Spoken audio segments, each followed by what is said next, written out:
Boa noite, pessoal. Muito bom poder falar com vocês hoje, juntos aqui, compartilhando a lição da Escola Sabatina mais uma vez. Teve um tempo de férias, né? Agora nós estamos aqui todos de volta. Na semana passada tinha pessoas aqui queridas me substituindo.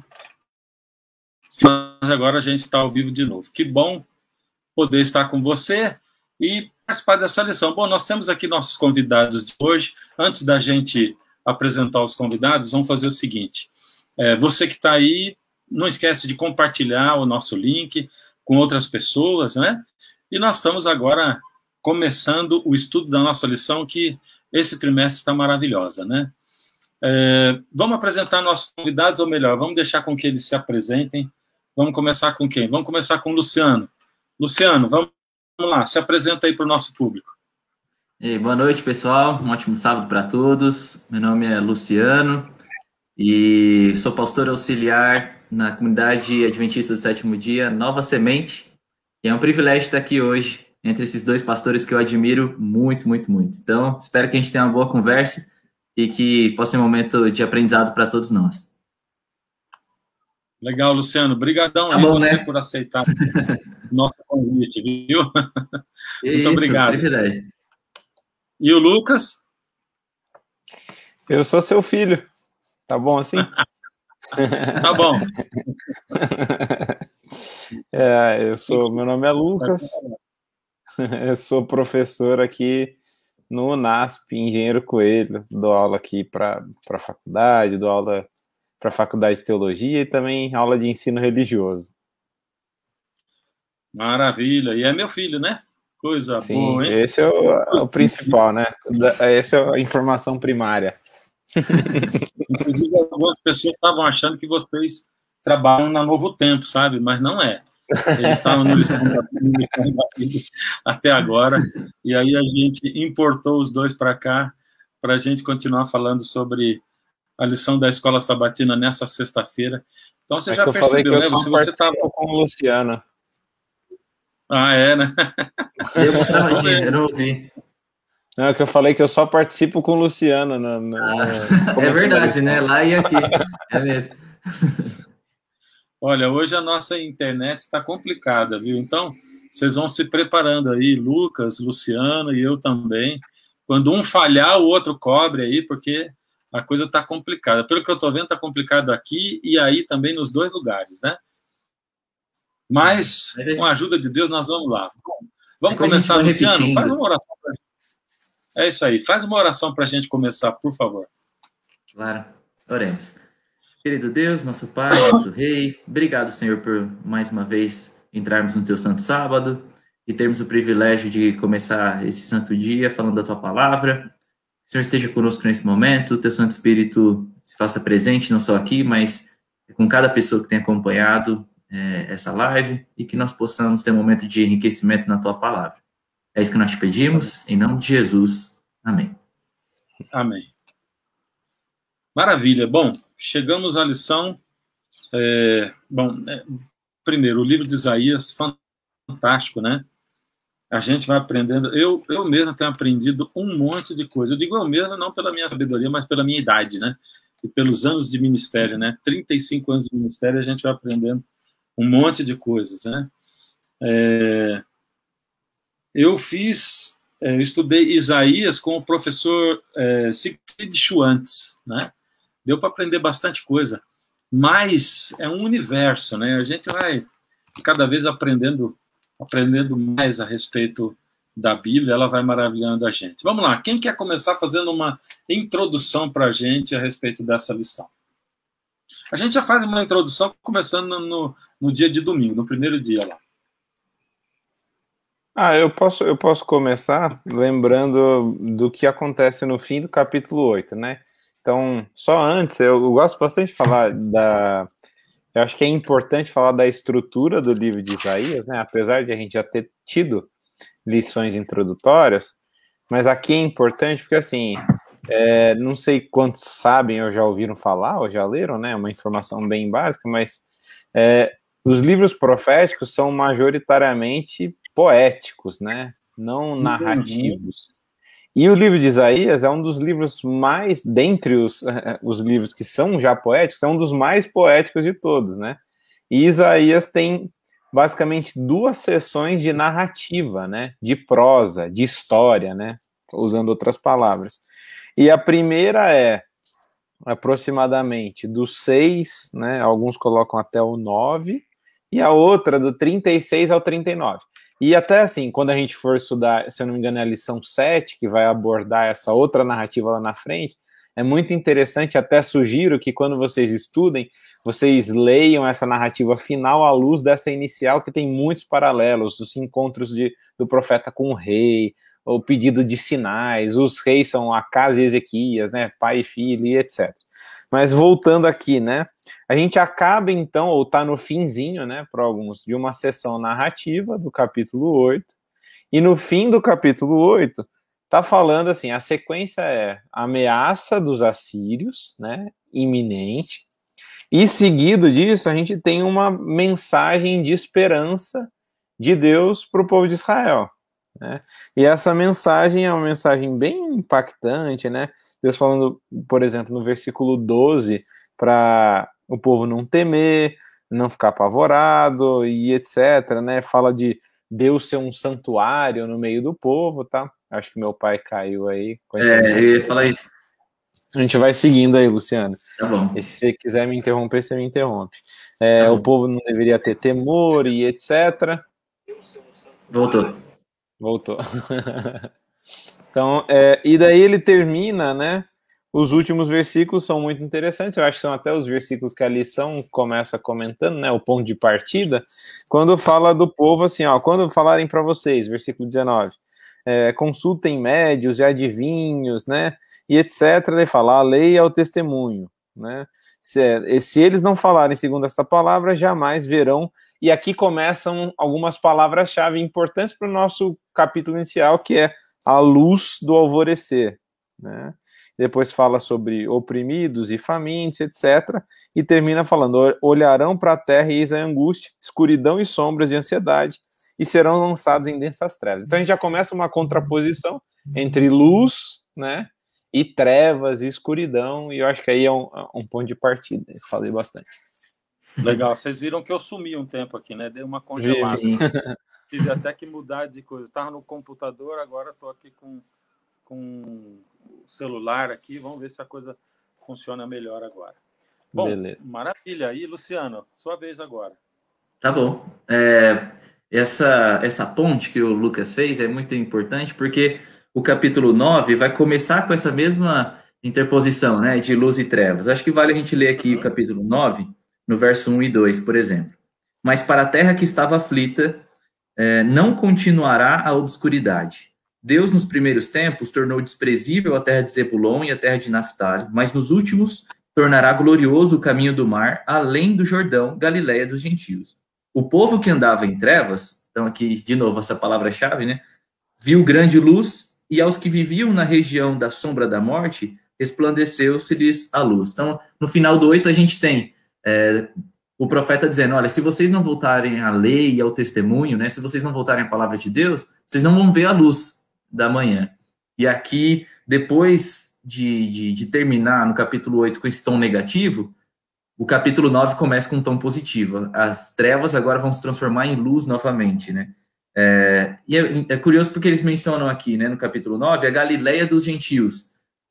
A gente estava falando antes da ameaça do exílio, né? O Império Assírio vindo, destruindo a região de Israel, e as trevas têm muito a ver com isso, né? O momento de escuridão para Israel é o exílio iminente para eles, onde eles vão ser conquistados e espalhados. Mas a Galileia dos gentios aqui se torna, no capítulo 9, o início desse processo de reviravolta, das trevas para a luz. E é curioso porque no momento do exílio, a Galileia é a região que é primeiramente tomada.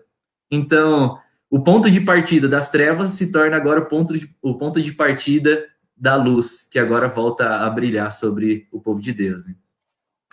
Ou seja, Deus tá falando, como ele fala para aquele tempo e para hoje, né? Ele não perde a oportunidade de consolar aquele povo que tinha sofrido a invasão, ou que tinha sofrido em primeiro lugar, né? Mas tem uma coisa assim na lição, que eu queria jogar para vocês assim, né? Não sei se ajuda ou se atrapalha. Antes de eu jogar, eu quero lembrar você que está aqui com a gente no Facebook, no YouTube, participa, tá? Coloca aí sua opinião, coloca sua pergunta e tal.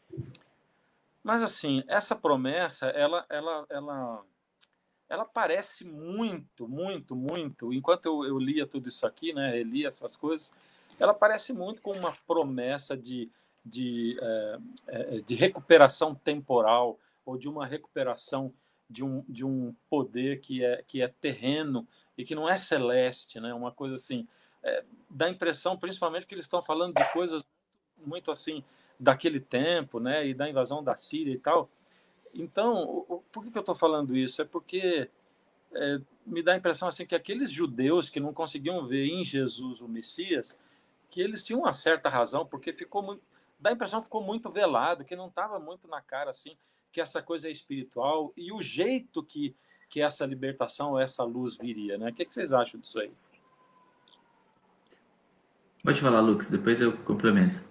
Não, o meu o meu comentário não era mais no sentido de assim, eu entendo, eu também acho, né, que muitas vezes assim não é tão preto no branco, né? Muitas coisas, né, que às vezes a gente até coloca como preto no branco, né? Mas eu acho que por outro lado tem vários aspectos, e aqui eu falo até do livro de Isaías, né? E já eu até vou sugerir um outro livro que não é um livro chamado No Caminho de Emaús, né, escrito pelo professor Jacques Ducan, professor lá na Andrews, de Antigo Testamento e tal. E ele tem uns capítulos onde ele comenta sobre profecias messiânicas em Isaías, né? É um capítulo específico, mas ele também comenta assim brevemente sobre a profecia do 9, do 11, né? E ele vai mostrar como essas profecias, eu sei que a gente ainda nem entrou nisso, né? E já é meio que um spoiler, assim, mas sem entrar no assunto, só comentando, né?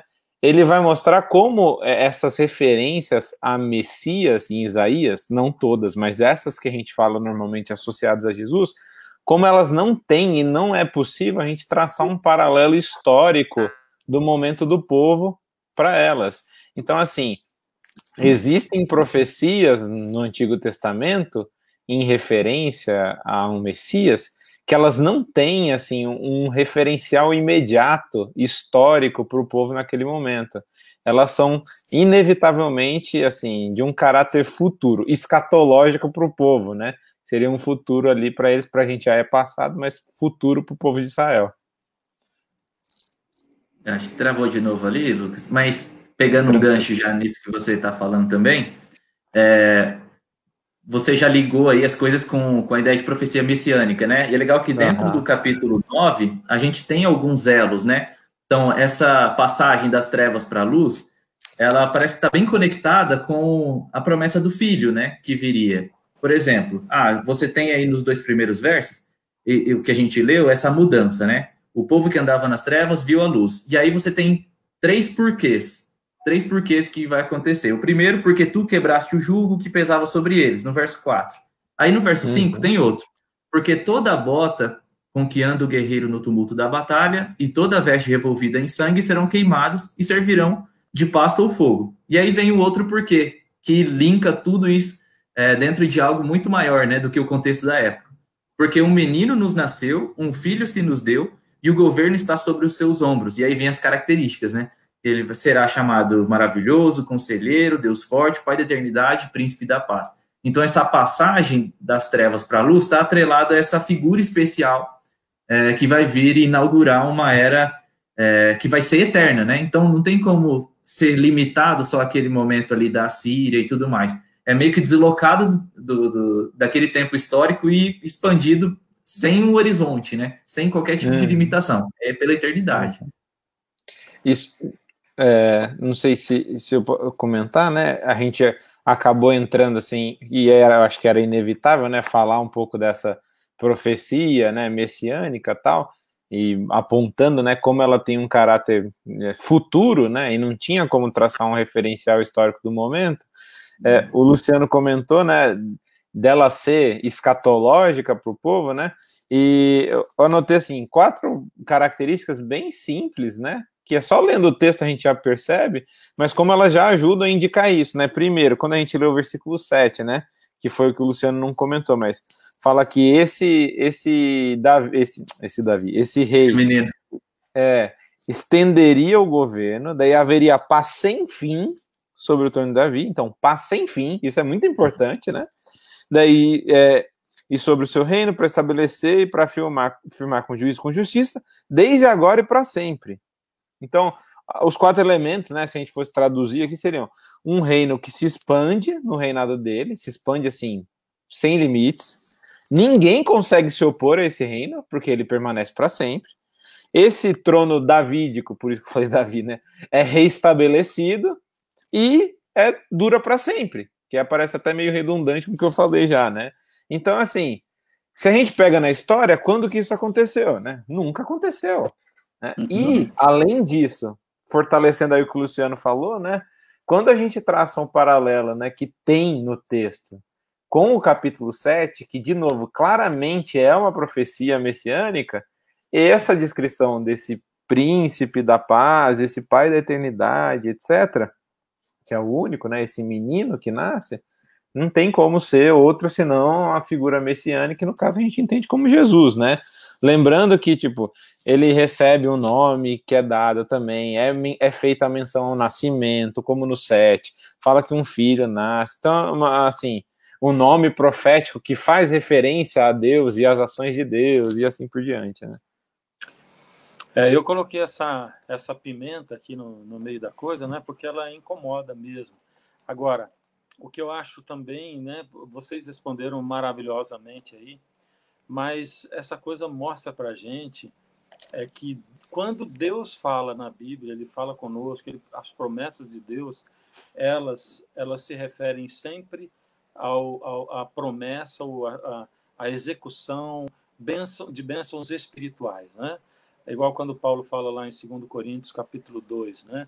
Quando ele diz assim, graças a Deus, porque em Cristo sempre nos conduz em triunfo, manifesta em todo lugar a fragrância do seu conhecimento.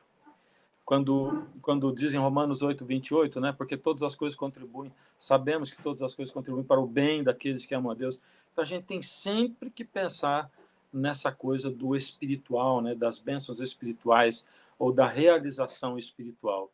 E o Messias só podia vir mesmo para realizar um trabalho espiritual, porque como que uma nação poderia realizar todas essas coisas nesse mundo, né? Um mundo de pecado e tal, e nunca teria guerra. Na introdução da lição a gente já vê quanto tempo de guerra nós tivemos no mundo e paz, né? Olhando para a história. Então já era para eles ficarem de olhos abertos, porque também esse maravilhoso Deus forte, Pai, Jesus não parecia muito com essa coisa olhando para ele, né? Aliás, aí o próprio Isaías, assim, ele não tinha parecer nem formosura, né? E tal, lá no capítulo 53, né? Então, essas coisas... E eu falo isso porque a gente está num momento iminente da história, onde a gente acha que sabe, que interpretou todas as profecias, mas nós temos que ficar de olhos e ouvidos bem abertos para ver como é que Deus está se manifestando para nós hoje, né? Porque senão, com todo o conhecimento, a gente repete o que Israel fez. Bom, eu dei uma desviada, né? Mas vamos lá. E é interessante isso que você falou, né? Porque você vai ver em vários momentos da história, né, o ser humano confiando e acreditando, né, ou sendo se auto-enganando, né, achando que pode mudar o mundo através de um monte de coisa, né? Através de avanços tecnológicos, através de ideologias, né? Pô, essa ideologia agora não, agora vai ser resolvido e etc. Só que a gente vê, como você mencionou, né, que assim, essa dimensão de paz, né, é uma dimensão que transcende o próprio mundo, né? Não tem como existir se ela não vier de fora dele, né? Então é bem isso mesmo. Tem que ser um elemento estranho a nós, porque não é o nosso natural, né? Essa garantia de paz eterna e etc. E a história, como vocês estão mencionando, é um grande testemunho disso, né? Qualquer nova ideologia, como o Lucas colocou, pensamentos que possam surgir, né? Mudança de pensamento, na verdade, tudo isso se provou só um outro mal, né? No final das contas. A gente pode ter um avanço aqui e ali, mas a redenção da humanidade não pode vir dela mesma, né? Uhum. E acho que a história é um grande testemunho disso. Bom, eu quero, enquanto a gente passa do domingo para a segunda, eu quero ler 2 comentários aqui, né? Um do Robson Branco, que diz assim, geralmente nós costumamos considerar as profecias de Isaías, de modo geral, como profecias clássicas, ou seja, que têm uma aplicação primária no tempo do profeta. No entanto, parece que as profecias, no caso do capítulo 11 de Isaías, estão além de certos padrões estabelecidos pelos homens. Na verdade, as coisas espirituais se discernem espiritualmente. Nós não chegamos lá ainda no 11, vamos chegar lá, a gente já vai comentar, tá bom, Robson? Mas aqui, ó, eu acho que eu espero que a gente ajude a Mara.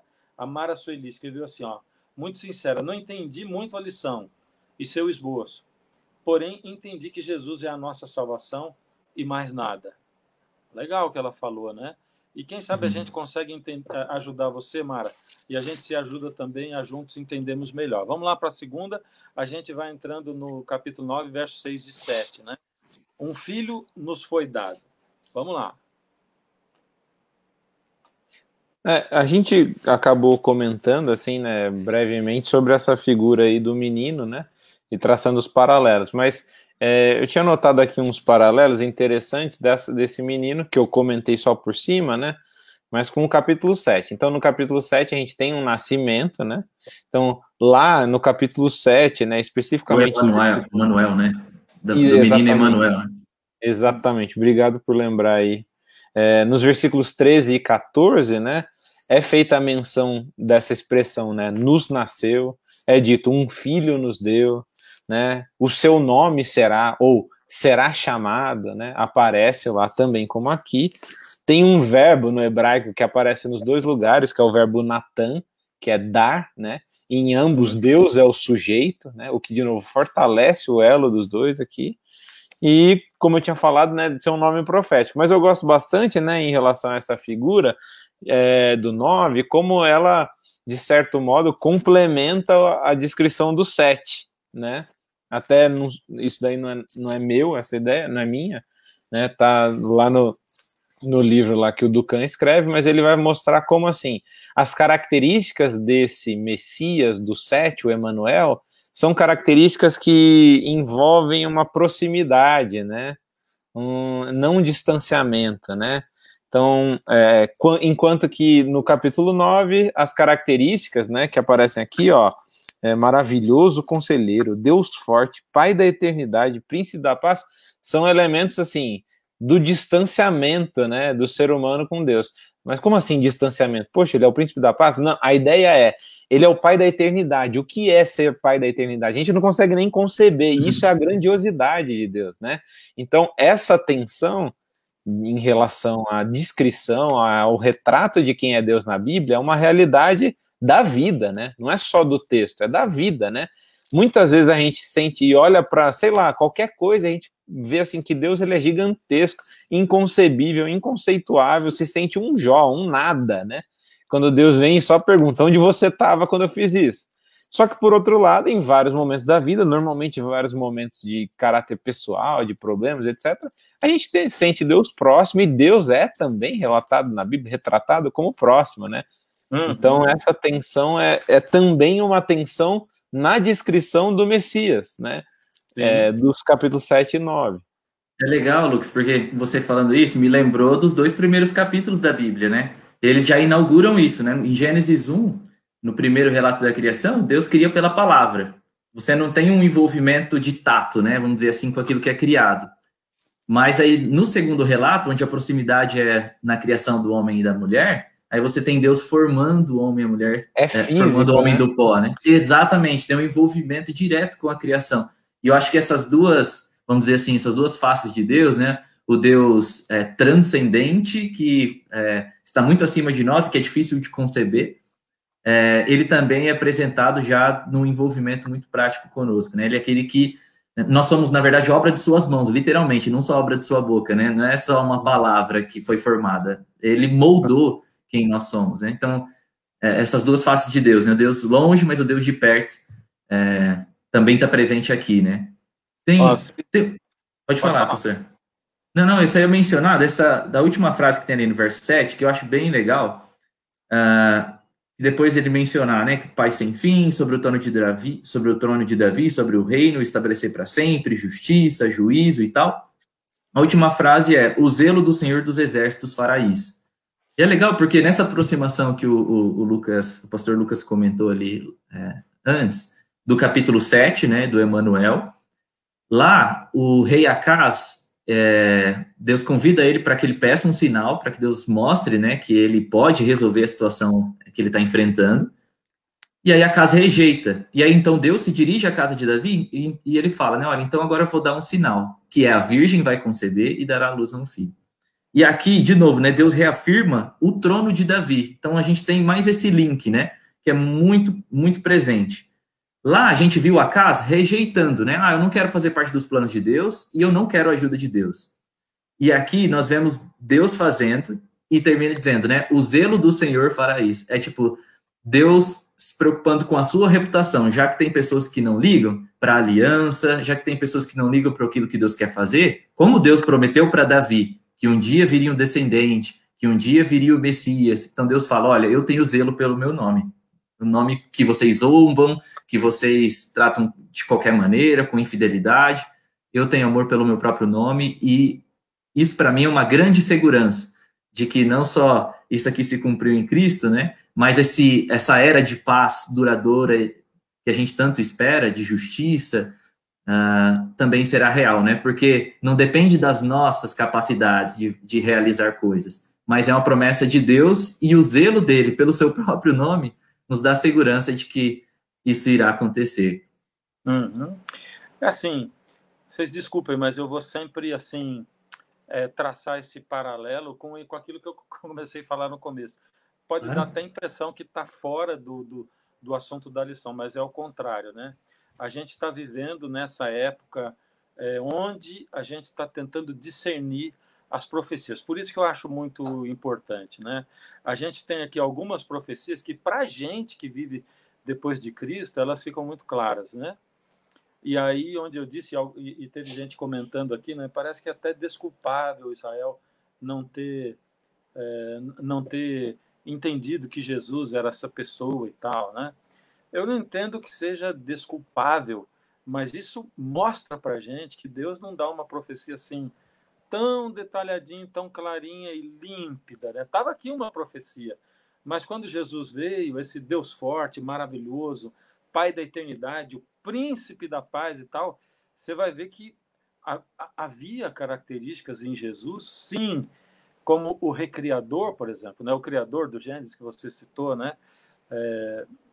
E aí você vê assim, Jesus era aquele que curava, ninguém nunca tinha feito aquilo, a ponto de chamar a atenção de Nicodemos, né, que era um doutor da lei e tal. Ou seja, pessoas cultas, que conheciam a Bíblia e que eram espirituais, conseguiram conectar aquilo. Mas foi pouca gente, né? Os simples, que não eram tão cultos e que não tinham esse conhecimento tão grande, eles conseguiram ler melhor em Jesus aquela figura e crer mais, né? Porque às vezes a gente que se acha sábio olha para o outro que a gente chama de simples, né? Diz assim, tão crédulo, né? Coitadinho, tudo, acredita em tudo, né? Uma pessoa piedosa, assim, um bonzinho, uma alma boa, né? E a gente não consegue enxergar que aquela criaturinha é muito maior que eu, que foi o que Jesus fez. Então, eu fico o tempo todo pensando que conexão que eu posso fazer para mim hoje, né? Quer dizer, não é possível que na época de Jesus a maioria dos sábios estudantes da Bíblia eles tenham deixado passar por alto e tenham errado. Não é possível que isso não se repita hoje, né? Porque a gente também tem tanta instrução, nós temos que tomar muito cuidado, né? Estar ligados, conectados, para ver como Deus vai se revelando. Eu vejo muita discussão teológica e gente mandando recado para a gente através de internet e tal. E eu acho que a gente tem que... eu fico olhando para mim, não tenho muito coragem, que falta mais para mim mesmo, né? Viver essa palavra, né? Eu acho que essa é a nossa luta, né? Para a gente poder discernir o que Deus quer falar para a gente. Uma coisa que você comentou, pastor Fernando, que eu achei muito legal, é que, de fato, Deus ele não deixou assim a história como se fosse um mapa com tudo determinado, né? Você vai saber identificar os mínimos detalhes de tudo. E se a gente for pegar, por exemplo, o Antigo Testamento, é muito difícil da gente assim, criar uma imagem só do Messias, né? Porque você tem recortes aqui em Isaías, aí você tem recortes ali em Miqueias, né? Daniel, filho do homem, daí depois do nada esse Messias também parece como príncipe que será morto. Então, realmente exige muito de nós duas coisas, né? Estudo e também essa abertura, né? Essa abertura. Eu acredito que uma outra coisa, né? O reino de Deus, ele foi primeiro inaugurado com Cristo, né? Ele disse, olha, o reino de Deus está entre vós, começou essa era messiânica, mas ela vai ser efetivada na minha segunda vinda, não é? E no Antigo Testamento, a gente não tem claramente essas duas etapas. É Jesus que vem e fala, olha, vai acontecer isso, mas eu vou voltar. E aí que o reino vai ser estabelecido de maneira completa. Então, essa novidade, sabe? Essa abertura, um relacionamento constante com Deus, essa abertura para aquilo que Deus pode resolver ainda. E se a gente tivesse tudo mapeado nos mínimos detalhes, a gente poderia até seguir meio que no modo automático, né? Não precisava nem buscar muito a Deus e buscar o entendimento dele, não precisava ter o espírito aberto para qualquer coisa, porque não teria nenhum elemento surpresa, não é? E eu digo assim, de uma forma positiva, né? E um elemento surpresa, por exemplo, é o que você mencionou. Os principais doutores da lei na época de Cristo se fecham para a mensagem de Cristo, e aqueles mais simples, aqueles que estavam com o espírito aberto, ouvem e acreditam e passam a seguir Jesus, né? Reconhecem ele como Messias, como filho de Davi e assim por diante. Antes de eu passar para o Lucas, eu só queria fazer 2 comentários, né? Um é que você reforçou um negócio muito legal, que é o seguinte, pode dar a impressão que o que eu falei sobre os que mais conheciam a Bíblia, pode dar a impressão que conhecer a Bíblia deixa a gente mais cego.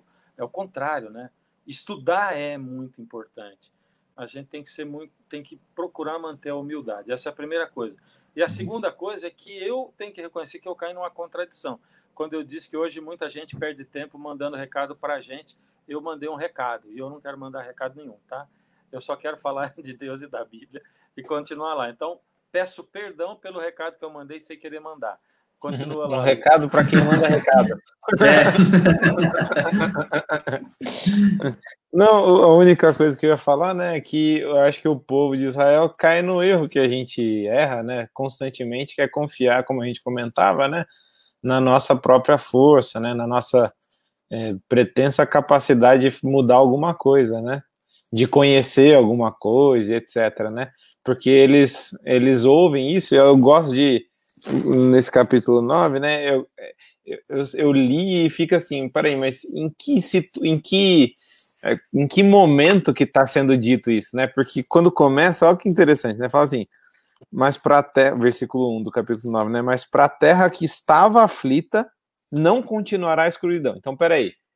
Ele não fala assim, mas para a terra que está aflita, não continuará a escuridão. Já acabou a aflição, e agora ele está falando que não vai ter, no futuro, continuar a escuridão. Então, eles estão num momento onde já acabou a aflição, mas ainda tem uma perspectiva para frente. E em relação a essa perspectiva para frente, tem esse anúncio escatológico, messiânico, que assim, essa paz duradoura e permanente, etc., não é desse contexto de agora, né? É de um contexto futuro, né? Lá para frente.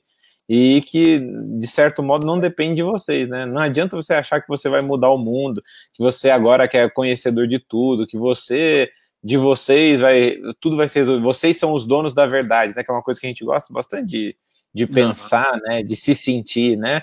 Ah, não, agora, como você estava falando, né, de profecia, agora eu sei o que vai acontecer, porque agora tal presidente mudou, agora sim, né? Porque esse agora, 4 anos atrás, era mesmo agora, né? Não, agora vai acontecer e etc. Então, esse cuidado que a gente tem que ter, né? De fato, humildade e tal, e sensibilidade espiritual, né? Para discernir, unida ao conhecimento, ao estudo, etc. É isso aí.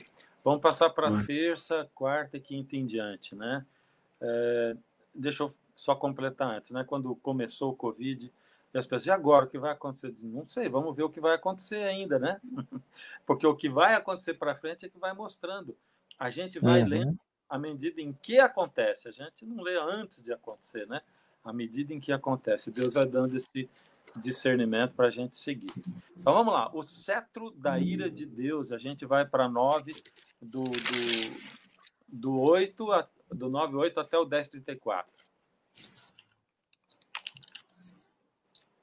A menção ao cetro da ira, né, aparece no 10:5, né? Quando a gente tem aqui uma profecia específica contra a Assíria, né? Essa é uma profecia bem legal, com muitos detalhes, assim, que eu acho bem, bem interessantes, né? Mas só para mencionar em relação a essa palavra, né? O cetro e tal, essa é uma palavra que já apareceu, né? Nesse bloco que a gente está estudando essa semana. Ela apareceu lá no versículo 4 do 9, né? Quando fala que Deus quebrou o jugo que pesava sobre o povo e a vara que feria os ombros e o cetro do seu opressor. Então, aqui é feita uma referência à Síria como um cetro, né, opressor. Né? E aqui, né, começa o versículo 5 do capítulo 10, dizendo, ai da Assíria, cetro da minha ira. Isso é muito interessante, né? Porque, assim, aparentemente, cetro da minha ira, assim, tá chamando a Síria de instrumento dele, né? E no 9:4, ela é... 9:4 não, é 9:4. 9:4, ela é o cetro opressor. Então, assim, peraí, mas então Deus usa um cetro opressor como instrumento dele? E a resposta é sim, né? Sim. E depois ele ainda diz assim, coitado de você que eu vou usar para punir o meu povo, né? Exatamente, né?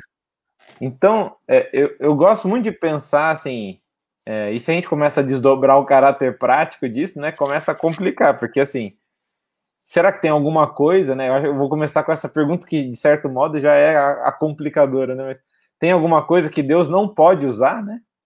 Alguma coisa não pode ser um instrumento para ele falar ou ensinar alguma coisa? Né? Pelo texto, parece que assim, ele pode usar o que ele quiser, e graças a Deus, porque ele usa o que ele quiser, né? E eu acho que muitas vezes, né?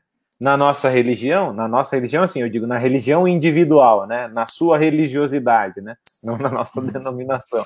Mas na religiosidade individual, a gente tem a mania de querer determinar onde que o vento sopra, né? E o vento sopra onde quer, diz o texto, né, bíblico, lá no Novo Testamento, né? O Espírito sopra onde quer, a maneira... Então, como Deus age? Deus age da maneira que ele quer. E aqui ele usa o cetro opressor. E ao mesmo tempo que ele usa o cetro opressor, mesmo no fim, no início do 10, ele critica a opressão, né, do povo de Israel. Ele fala assim, ai daqueles que decretam leis injustas, dos que escrevem decretos opressivos, para negar justiça aos pobres, para privarem o direito dos aflitos, do meu povo, etc. Então, assim, ele fala para Israel, ai de vocês que fazem injustiça, que oprimem, e ele usa o cetro opressor como instrumento dele, né? E para muitos pode parecer, assim, incongruente, mas, assim, na minha opinião, é totalmente congruente, né? Faz sentido, não tem uma dificuldade com isso, né? E até no restante... Pode falar. Por favor, pastor. Não, pode falar. Eu só queria conectar com Gênesis, né? Quando Deus fala com Abraão, né? E aí Deus fala assim, olha, a tua descendência, eu não posso te dar a terra agora, porque ainda o povo que mora aqui ainda não encheu o cálice, né? Eu tenho que dar tempo para eles, mas tua descendência vai ser escrava e depois eu vou tirar eles de lá e vou trazer para cá, mas ai daqueles que escravizarem o meu povo, do mesmo jeito, né? Olha, eu vou ter que guardar lá, e eu sei que vão escravizar, mas não é para escravizar, né? Então eles estão fazendo isso, ai deles, porque eu quero que o meu povo fique lá, mas ai daquele que vai escravizar, né? É a mesma coisa, né? Excelente esse paralelo, pastor Fernando, porque a linguagem do texto lá é eu julgarei aquele a quem irá sujeitar vocês, né? Então, é curioso, porque assim, Deus julga o Egito porque eles estão procedendo de maneira errada. E aí, quando Israel começa a dar sinais de que está se transformando em Egito também, opressão, né, idolatria e tudo mais, Aí vem Deus e começa a dar alguns sinais. E até é engraçado porque lá em Deuteronômio, entre os sinais das maldições, né, que viria, inclui pragas, inclui trevas, que são coisas que aconteceram no Egito. Então, Deus, ele é o juiz de toda a terra. E ele utiliza quem ele quer, inclusive Israel, os assírios, os babilônicos, a quem quer que seja, para fazer com que a história caminhe para o rumo que ele quer. Como soberano, como criador, isso é uma prerrogativa dele.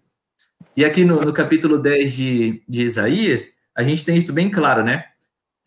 Primeiro, o rei da Síria, ele é um instrumento na mão de Deus, como o Lucas falou, mas aí chega um momento em que ele eleva o coração.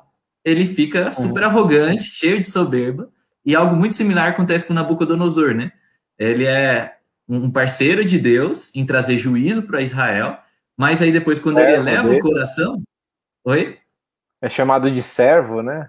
Isso, o meu servo, né? Nabucodonosor. Mas quando ele se eleva o coração e perde de vista que ele era só um instrumento, e aí vem, então, o julgamento também para ele, né?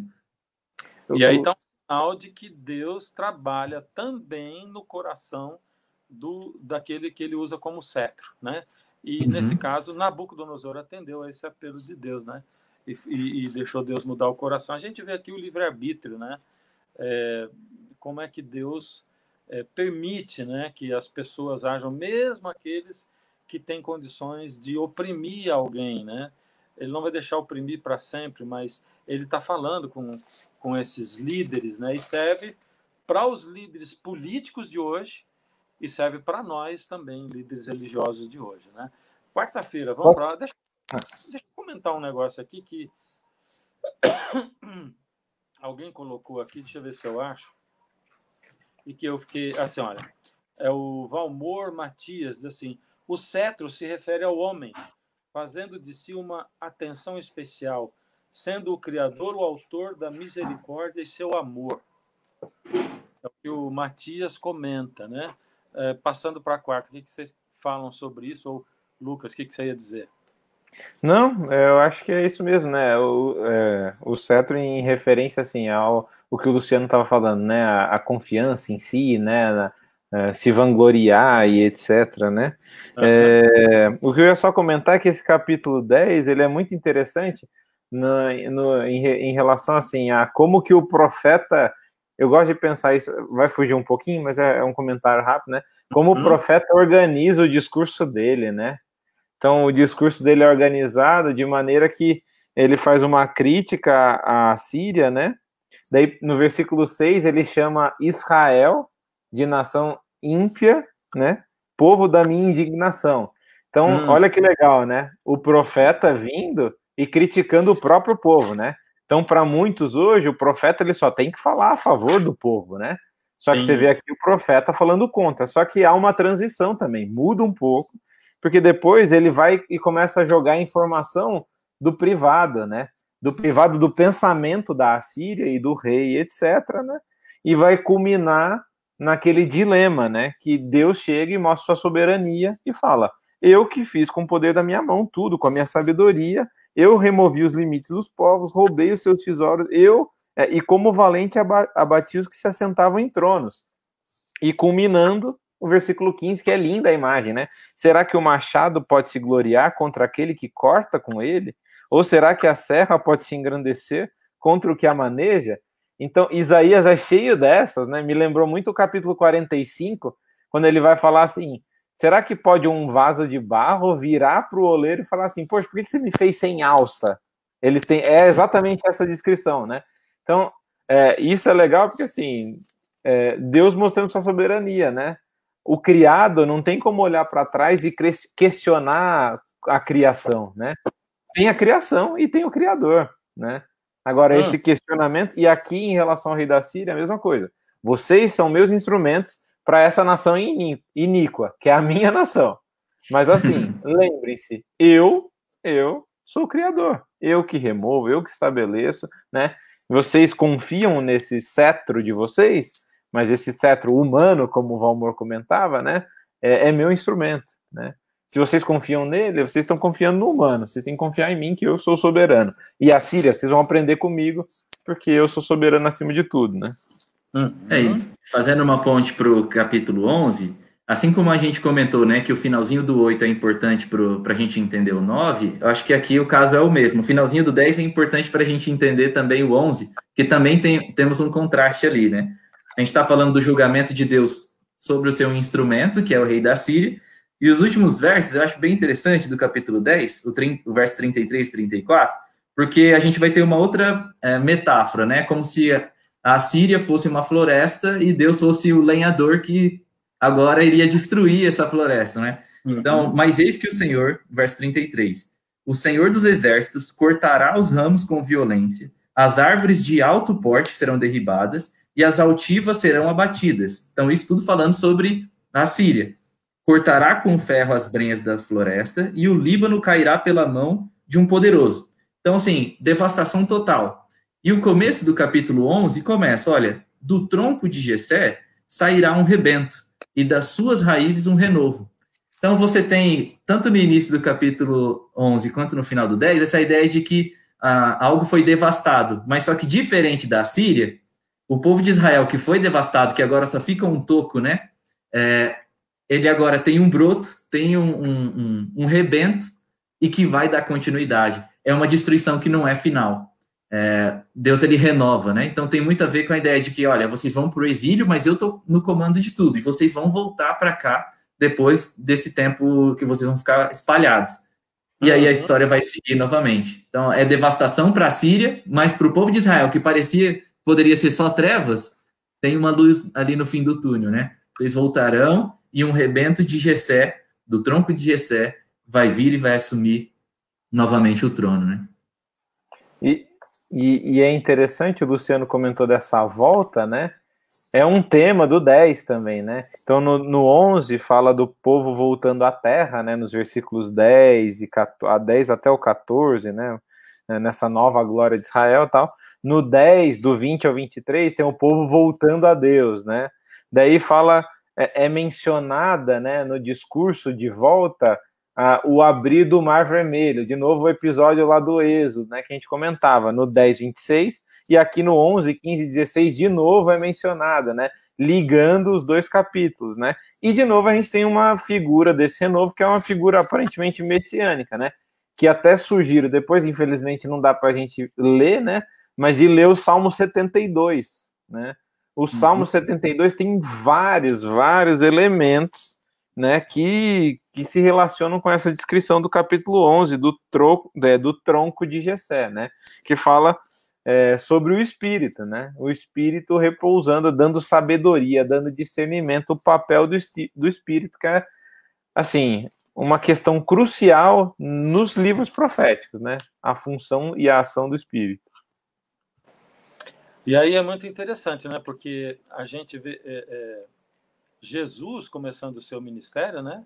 E recebendo o Espírito, sendo batizado e na água, batizado no Espírito. Aí termina o capítulo 2 de Lucas, e o capítulo 3 diz que Jesus, guiado, cheio do Espírito, foi para o deserto, né? Então, ele se enche do Espírito. Agora, aqui a lição falou um negócio que achei muito legal, né? Não tem como a gente ler a Bíblia, não tem como a gente cortar partes suficientes da Bíblia para que Jesus não apareça como Deus lá. Não tem jeito, né? Aqui, por exemplo, né, quando diz aqui a raiz e a geração de Davi, fantástico isso aqui, né? Quer dizer, Jesus era descendente de Davi, que era descendente de Adão, que era filho de Deus, o próprio Jesus criador, né? Então, essa figura só pode se encaixar para Jesus, é o que diz a lição aqui. Não estou falando novidade nenhuma, mas eu estou destacando porque eu achei fantástico, né? Ele era o ancestral e era o descendente também. Só ele poderia ser isso, né? Eu gosto também, pastor Fernando, do início do Evangelho de Mateus. E no início do Evangelho de Mateus, a gente já tem, de maneira muito clara, assim, né? Esse livro é sobre o Messias. É sobre Jesus, filho de Abraão e filho de Davi. E ele vai ser várias vezes reconhecido assim, né? Na cura dos 2 cegos em Jericó, por exemplo. Jesus, filho de Davi, tem compaixão de mim. Quando a gente entende um pouquinho do que está acontecendo aqui em Isaías, da aliança de Deus com Davi, essa frase nos evangelhos, ela ganha um significado muito especial. Porque basicamente aqueles cegos estão dizendo, né? A era messiânica que a gente estava aguardando há tanto tempo, agora se cumpre nessa pessoa que está diante de mim. O curioso é que eles não veem, né? A fé deles vem só pelo que eles ouvem falar acerca de Cristo. Talvez, não sei se eles chegaram a ouvir o próprio Jesus falando alguma coisa, mas a fé deles, só de ouvir a fama de Jesus, o que ele fazia, foi o suficiente para eles ligarem os pontos e dizer, olha, ele é o filho de Davi, ele é a raiz de Jessé, é ele que vai inaugurar aquilo que a gente está esperando, né? Um reino de paz, de bondade, de maneira eterna. Eu gosto bastante aqui na descrição desse reinado, né, do rebento, do renovo, né, uma parte final aqui parte final do início, eu ia falar, os versículos 3 e 4, né, assim, o que caracteriza esse reinado, né, e ele vai falar, é um reinado onde esse rei não julga segundo a aparência, nem decide pelo que ele ouve dizer, daí vai, julga com justiça os pobres, decide com equidade a favor dos mansos da terra, castiga a terra com a vara da sua boca e com o sopro mata o perverso. E daí termina, né, o 5, falando, o cinto dele será a justiça. A questão, acima de tudo, é justiça, né? Justiça, né? O problema principal e central, né, como a gente vê desde o primeiro capítulo de Isaías, né, é justiça, né? O Deus bíblico não é o Deus da indiferença, né? Não é o Deus da indiferença. Então, tem opressão, tem pessoas aflitas, passando necessidade e tal. Essa é a questão crucial, né? E daí, quando a gente vê, né, sendo bem prático, né? E até, assim, pegando emprestado aí uma aplicação que o Luciano fez num sermão que ele pregou na Nova Semente, né? Quando a gente ver essa realidade do reino que é de caráter totalmente assim escatológico, né, perfeito, com paz eterna, né? Não adianta a gente querer um reino de justiça, sem opressão, né, de paz, se a gente não busca paz agora, se a gente não busca justiça agora, se a gente não busca acabar com essas indiferenças agora, começando pela nossa, né, a minha indiferença em relação à maldade, à desigualdade, etc., né? Próprio relacionamento dentro de casa, né? Com a esposa, com certeza, com os filhos, com o marido, né? Tem que começar aí, né? Começando com os empregados seus, com as pessoas que trabalham para você de algum modo, né? Seja o garçom, seja o vigia, seja para quem mora em cidade grande aqui, o zelador, né? As pessoas que limpam, né? Então, é muito importante essa coisa prática, né? A lição está lembrando a gente o tempo todo, né, para a gente se manter... Bom, eu vou fazer esse comentário lá no fim. Vamos para a última parte aqui, para o final da lição? Vocês têm alguma coisa ainda para falar ali da quarta-feira ou podemos ir aqui para quinta-feira? Faltam aqui uns 7 minutos para a gente analisar. Podemos. Eu acho legal a gente comentar do verso 6 até o 9 ali, né, que é uma visão muito bonita de como seria, né, esse reino de justiça que o Lucas tem mencionado, esse reino de paz, né? O lobo habitará com o cordeiro, o leopardo se deitará junto com o cabrito, o bezerro e o leão novo, o animal cevado, todos esses andarão juntos, e um pequenino os guiará. Então, depois quem quiser continuar lendo aí até o verso 9, é muito bonito, mas aqui a gente já entende um pouquinho do tom do que será essa era, né, tão esperada em que um filho de Davi, um descendente de Davi vai estabelecer seu reino para sempre. E eu acho legal essa mistura que Isaías faz, né? Olha, vai ser uma mudança no nível social, vai haver justiça, vai haver... o conhecimento do Senhor vai ser espalhado e tal, sabedoria, entendimento, mas isso muda uma dinâmica, não só no nível social, mas uma mudança cósmica, né? É como se o modo da natureza, da criação funcionar, passasse a ser diferente. E é curioso porque, às vezes, quando a gente pensa em justiça, a gente desconsidera de que, obviamente, nós, seres humanos, sofremos com o pecado, mas toda a criação sofre, desde o início. Então, se a gente pega lá em Gênesis, né? Caim mata Abel e a terra clama pelo sangue que foi derramado, né? O dilúvio, a terra também é afetada. Na recriação, a terra também faz parte. E lá em Romanos, no capítulo 8, Paulo ele fala, né, que toda a criação geme esperando pelo momento de redenção, em que essa era virar de fato, né? Porque o pecado não afeta somente a nós, afeta toda a ordem da criação. Então, eu acho legal a gente ver essa imagem como uma transformação completa, né? A gente espera essa renovação completa e não tem como vir de nós. Mais uma vez enfatizando isso, né? Não tem como essa renovação da criação vir a partir de uma criatura. Tem que ser do Criador, uma ação direta. E tem mais, se a criação vai ser renovada, se os animais vão estar em paz, o cordeiro com o leão, etc. e tal, nós também vamos ser transformados. Ou seja, naquilo que a gente não pode mudar em nós, é Deus que vai mudar, porque a gente não tem como mudar, né?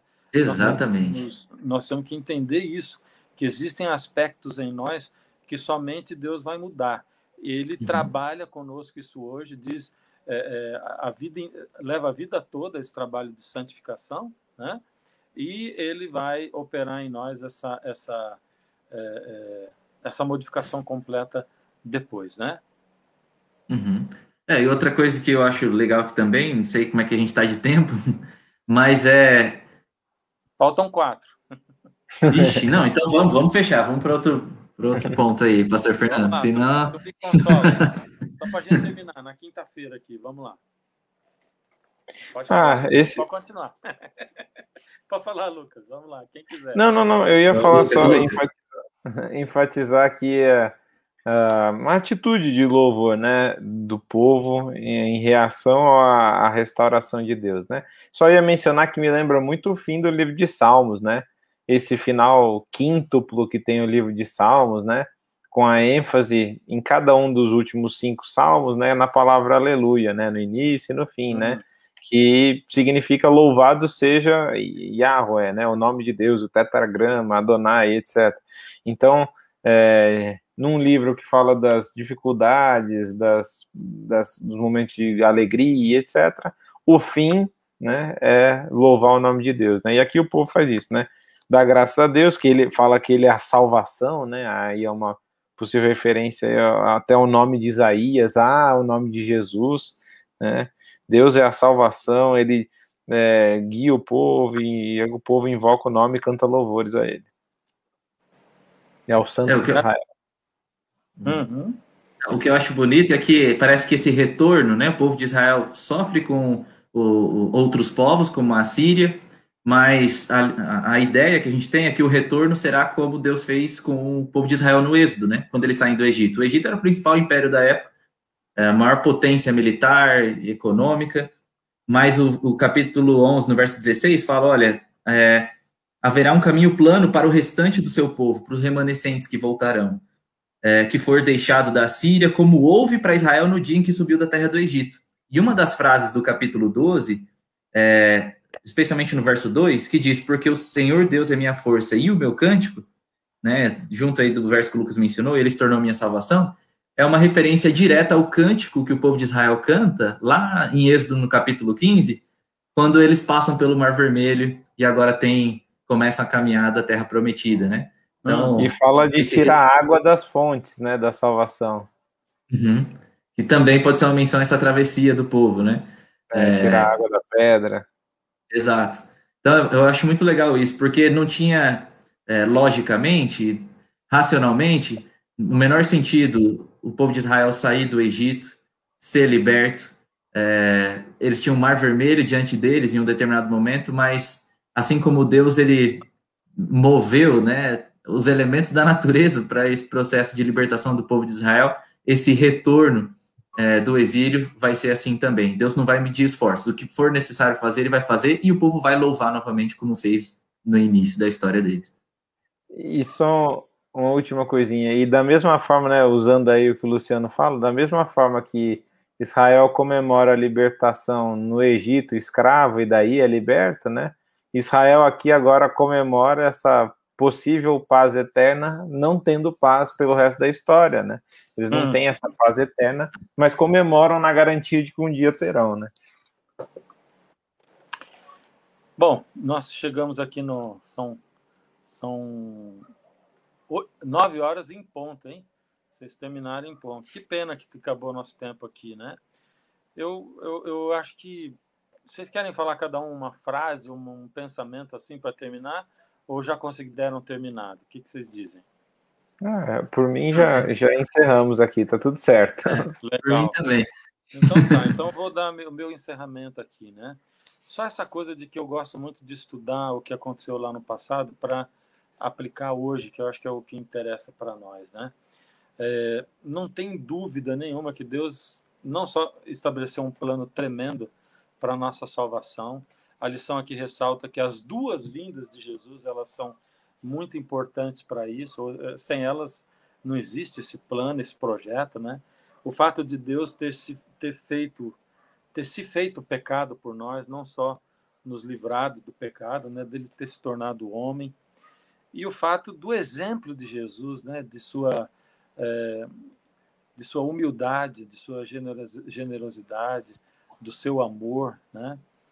E o fato da gente olhar para a história e ver que nós temos que estar muito abertos para aprender a lição com os mais sábios e com os mais humildes também, né?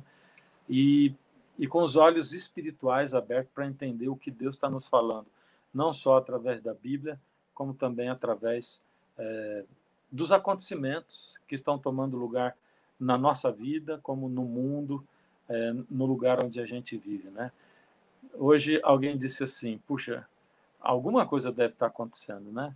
O mundo inteiro, uma pandemia dessa, alguma coisa deve estar. Deus quer dizer alguma coisa. Na verdade, Deus quer dizer muitas coisas para nós. Hoje, através dessa lição, ele já disse muitas coisas para nós. E o tempo todo ele está falando conosco, né? Gente, obrigado. Obrigado pela sua audiência aí. Obrigado porque você permaneceu conosco até o fim, né? Nós tivemos, assim, um número de pessoas, tanto você pelo Facebook como pelo YouTube. Obrigado ao Lucas, obrigado ao Luciano, obrigado por esses momentos tão gostosos, né? A gente começou com uma oração, vamos terminar com uma oração também. Lucas, pode orar, por favor? Claro. Senhor nosso Deus, muito obrigado pelo privilégio de estudar a Tua Palavra. Esteja conosco, para que possamos, tal qual o povo de Israel, confiar que o Senhor é a nossa salvação. E assim, antecipadamente, nós possamos cantar louvores, engrandecendo o Teu nome, na garantia do que o Senhor fará na nossa vida, começando hoje, mas também futuramente na plenitude. Em nome de Jesus. Amém. Amém. Amém. Obrigado, gente. Feliz sábado, boa noite para todos vocês. Deus abençoe.